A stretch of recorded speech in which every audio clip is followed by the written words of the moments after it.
Artificial lift में आया। हमारे जो उस समय के आर्टिफिशियल लिफ्ट इंचार्ज होते थे वो KR सिंह साहब थे। He was always telling me कि अब तुम आर्टिफिशियल लिफ्ट में आ जाओ। मैंने कहा सर अभी तो मुझे विराज में 1 साल हुआ है, तो आज आपको वो बातें बताना चाहूँगा जो शायद आप लोग को पता नहीं है। बोले इधर आ जाओ। मैंने कहा नहीं सर मैं थोड़ा विराज में रह लेता हूँ। तो 2 साल होने के बाद उन्होंने बोला अब तुम आ जाओ। तो नैनवाल साहब का ट्रांसफ़र हुआ था नवागांव आर्टिफिशियल लिफ्ट बेस से। तो मैंने वहाँ पे फिर मुझे ना नहीं कह पाया और वहाँ पे ज्वाइन करा। और फिर जो जर्नी स्टार्ट हुई आर्टिफिशियल लिफ्ट में, इट कंटिन्यू टिल 2001। वहाँ से फिर मैं थोड़े दिन ऑफिस आया था, कौशल साहब के साथ था उस समय। कौशल साहब भी फील्ड में थे पहले। फिर एरिया 1 आ गया कलोल में। कलोल से हम लोग कलोल के अलावा एरिया 4 को भी मैनेज करते थे। एरिया 4 का कोई अलग सेपरेट बेस नहीं था। और वो समय आज तो अजीब सा लगता है, लेकिन काम को बहुत एंजॉय करा।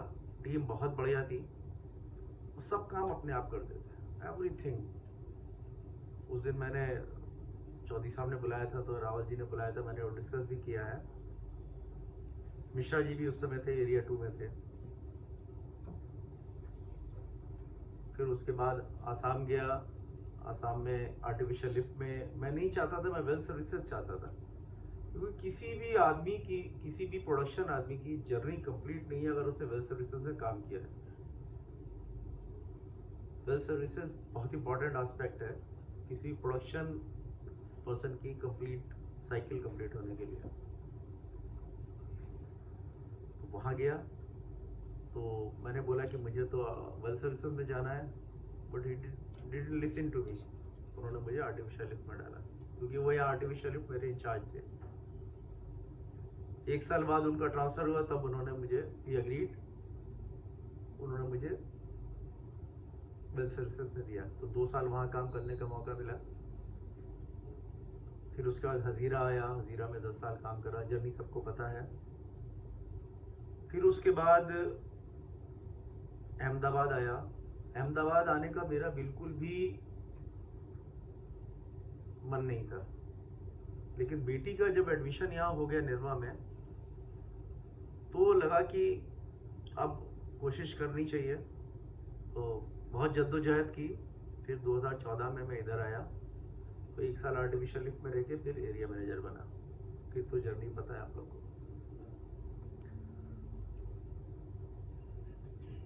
सबसे पहले तो मैं जो मेरे ONGC में गुरुजन है, जैसे TC गुप्ता साहब, गहलोत साहब, KR सिंह साहब, ये लोग हैं जिन्होंने कि आपको फ्रीडम दी। TC गुप्ता साहब तो मेरे गुरु हैं, उन्होंने तो आर्टिफिशियल लिफ्ट जो है वो सिखाया, उन्होंने ही सिखाया। और एक चतुर्वेदी साहब थे जिनसे मैं सबसे पहले मिला था, जो भी बड़ौदा में सेटल्ड है। इन लोगों ने ONGC क्या होता है वो सिखाया। और चतुर्वेदी साहब जैसे लोगों से आपने ये सीखा कि आप दबंगियत से कैसे काम कर सकते हैं। गहलोत साहब से आपने ये सीखा कि टेक्निकली तो आप साउंड हुई है, लेकिन अपने लोगों के लिए कैसे छत्र बन के रहिए, अपने लोगों को प्रोटेक्ट करके रखिए।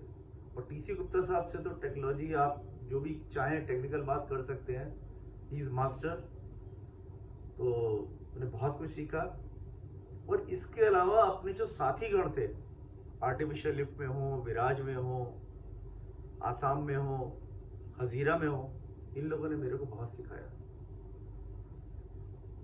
और हमेशा मैं तो आप लोगों से यही कहूँगा कि जो अच्छा काम कर रहा है उसको सुनिए, उससे सीखिए और आगे बढ़ने की कोशिश कीजिए। और एक चीज़ और मैं कहूँगा, आपको काम के प्रति पैशन होना चाहिए। कभी भी ये मत सोचिए कि मैं आज से 10 साल पहले बहुत अच्छा काम कर चुका हूँ, वो आप आगे भी मतलब उसी का खाऊंगा ना। ये आपको रोज काम करना है, डेली बेसिस पे करना है, आगे भी करते रहना है। और ये शायद आपका जीवन का एक उद्देश्य होना चाहिए, एक नियम होना चाहिए। ये ओएनजीसी सर्विस में नहीं, it should be beyond that. आपको परिवार के साथ भी वैसे ही रहना है, अपने परिवार के साथ और आपकी बड़ी फैमिली के साथ, और समाज में भी ऐसे ही रहना है। क्योंकि देखिए, आपका जो नेचर होता है ना, उसको आप एक जगह पे लिमिट नहीं कर सकते हैं कि मैंने 10 साल काम कर लिया 2001 से 2010, उसके बाद जो है मैं अब उसकी खाऊंगा। It is not like that. ये पेंशन नहीं है, आपको डेली बेसिस पे करना है। क्योंकि आपको पता होगा कि आप लोग सब इस दौर से गुजर चुके हो।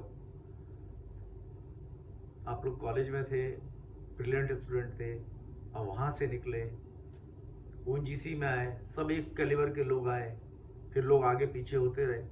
लेकिन आप ये देखेंगे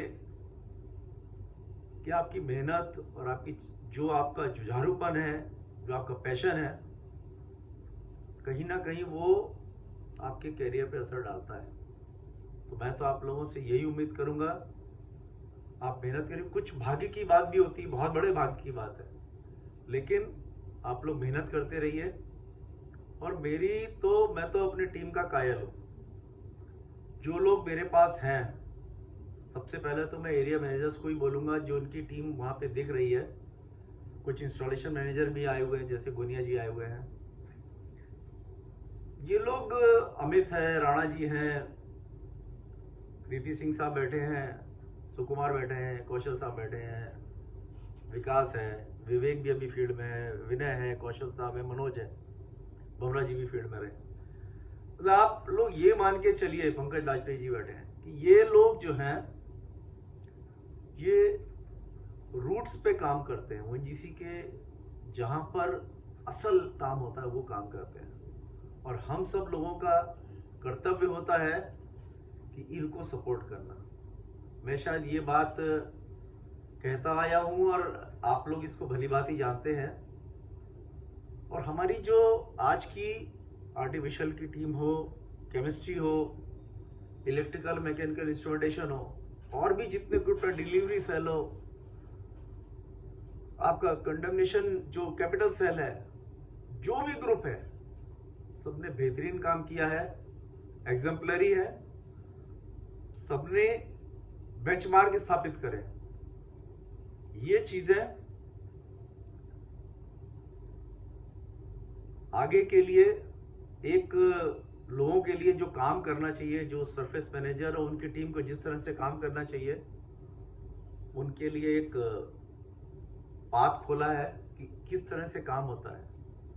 और कोरी साहब की टीम भी बहुत बढ़िया है। और आज जैसे कोरी साहब भी कह रहे थे, आप सब लोग भी ये बात मानते हैं और कहते भी हैं।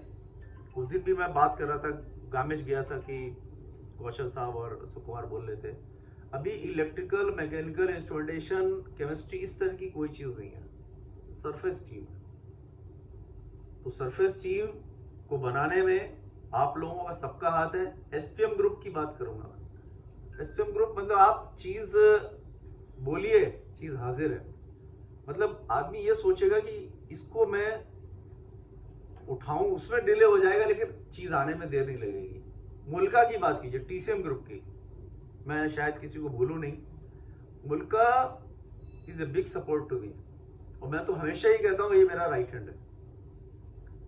क्योंकि सरफेस मैनेजर के लिए मुल्का का सपोर्ट, मुल्का का तरीका, जो जिस तरह से बाहर के लोगों से वो टैकल करता है, वो बहुत इंपॉर्टेंट है। और 29 तारीख के बाद शायद चौधरी साहब को ये बात ज़्यादा अच्छी तरह समझ में आ जाएगी कि आपको मुल्का को बस साथ में लेके क्या चलना। मुल्का तो साथ में आपके रहेगा, मुल्का की बात को सुनना है, क्योंकि ही इज ऑलवेज पॉजिटिव और बहुत स्ट्रांग है। इसकी टीम बहुत अच्छी है, बहुत मेहनत करती है। तो सारी बातें सुननी है, क्योंकि आप अहमदाबाद में आपको बहुत से लोग, आउटसाइड एजेंसीज ऐसी हैं जो आप पे नजर रखें।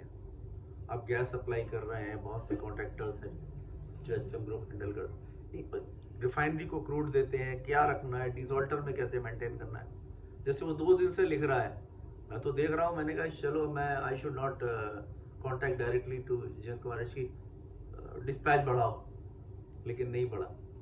इन चीज़ों को बहुत ध्यान देना है, क्योंकि आपको पता है जुलाई में टर्न अराउंड होगा, उस समय हमको मिनिमम स्टॉक रखना है। ये सब चीज़ें बहुत इंपॉर्टेंट है। रिसोर्सेस के लिए आप लोग काम करिए, रिसोर्सेस होना बहुत ज़रूरी है। ये हमारे जैसे मैन पावर चाहिए, ऐसे हम लोगों को सारी चीज़ें चाहिए। तो मैं तो आप लोगों को यही बोलूँगा कि रिसोर्सेस के बारे में जितना मैंने किया है, या जितना आपके सपोर्ट से जितना मुझे समझ में आया आप लोगों के साथ किया है, उसको और आगे बढ़ाइए। और बहुत बातें तो मैं आप लोगों से कर चुका हूँ इंडिविजुअली, बस यही करूँगा। मेरे परिवार का मेरे लिए, मेरे काम के लिए बहुत साथ है।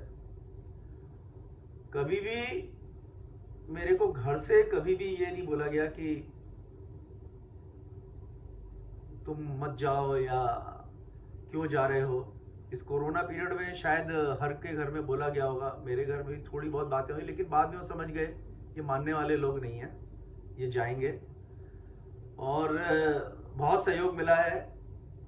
और शुरुआत से सन 87 में मेरी शादी हुई थी 14 नवंबर को, शायद उसके बाद से मेरी वाइफ का बहुत बड़ा रोल है। रोज़ सवेरे टिफ़िन बना के टेबल पे रख दिया जाएगा 9 बजे कि आपको जब जाना है आप जाइए। दूर दूर काम किया है हम लोगों ने जाके। उस दिन भी मैं डिस्कस कर रहा था रावल जी को, वो सिचुएशन अच्छी नहीं है जो हम लोगों ने किया कि पेड़ के नीचे बैठ करके कोथड़ी में बैठ के खाना खाया है। वो ठीक नहीं है, आज के सिनेरियो के लिए नहीं है, और वो आप लोग करिएगा भी मत। ONGC बहुत बड़ा ऑर्गेनाइजेशन है, पहले का जो भी था वो हम लोगों ने देखा और उसको सहन किया। लेकिन आप लोग फैसिलिटीज़ अच्छी बनाइए, इंफ्रास्ट्रक्चर पे अच्छी तवज्जो दीजिए, और सबको सब चीज़ मिलनी चाहिए।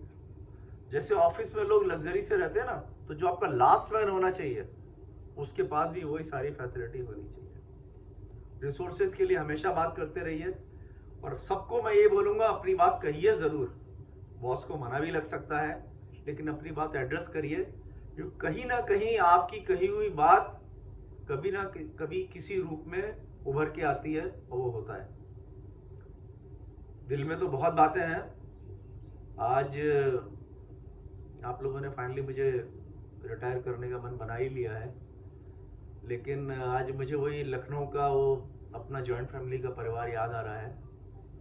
थोड़ा दिल भावुक भी हो रहा है, कहाँ से और कैसे जर्नी आगे बढ़ती हुई यहाँ आ गई। कभी सपने में भी नहीं सोचा था बचपन में कि हम लोग इस तरह से आगे बढ़ते हुए अहमदाबाद में इस तरह से रहेंगे, और यहाँ पे आप लोगों से मिलने का मौका मिलेगा। एक बहुत बढ़िया परिवार है सरफेस टीम का। सब लोग एक दूसरे की सुनिए, और चौधरी साहब और तिवारी जी हैं, कोरी साहब हैं, राणा जी हैं, दास जी हैं, सब लोग मिल के रहिए। मैं तो यही दुआ करूंगा कि आप लोग मिल के रहिए।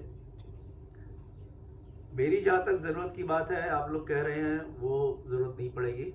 आप लोग सारे लोग कैपेबल हैं, सब लोग सक्षम हैं, और सब काम आपने ही किया है। आपको तरीके पता है कि कैसे आपको काम करना है। तो मैं तो यही कहूँगा कि आपसे मिलूँगा बाहर, आपके परिवार की और इधर उधर की बातें, हम लोग देश की राजनीति की और जो पैशन है आप लोग का, वो सब बातें करेंगे। ONGC सरफेस टीम के लिए बहुत सुरक्षित हाथों में है, बहुत बढ़िया टीम है। आप लोग इसी तरह से तरक्की करते रहिए। मैं अपनी तरफ से, अपने परिवार की तरफ से आप सबको, आपके परिवार को, और जो मेरी टीम जो आज सब वहाँ पे दिख रहे हैं लोग मुझे, चाहे नायक हो, चाहे सुरानी जी हो, चुड़ावत बैठा हुआ है, हरित है, हरित पूरा नकाब में है, दिख नहीं रहा है क्योंकि मुल्का की टीम नकाब में रहती है, और बचेच है, सोलंकी जी है, शशि है, मतलब सब लोग ऐसे लोग हैं जो अनमैच्ड हैं, और अपनी टीम के लिए आपको मैनेजमेंट से फाइट करना है, ये बात आप मान के चलिए। रावत जी बैठे हुए हैं, तो मैं तो आप सबको बहुत बहुत शुभकामनाएं देता हूँ। आप इसी तरह तरक्की करते रहिए और जो भी मैनेजमेंट टारगेट देगा, यू आर कैपेबल। रिजर्वायर चाहे जैसा भी हो, लेकिन आपकी मेहनत रंग लाएगी, भगवान भी साथ देगा। इसके साथ आप लोगों को शुभकामनाएं देता हूँ। Thank you very much for inviting me.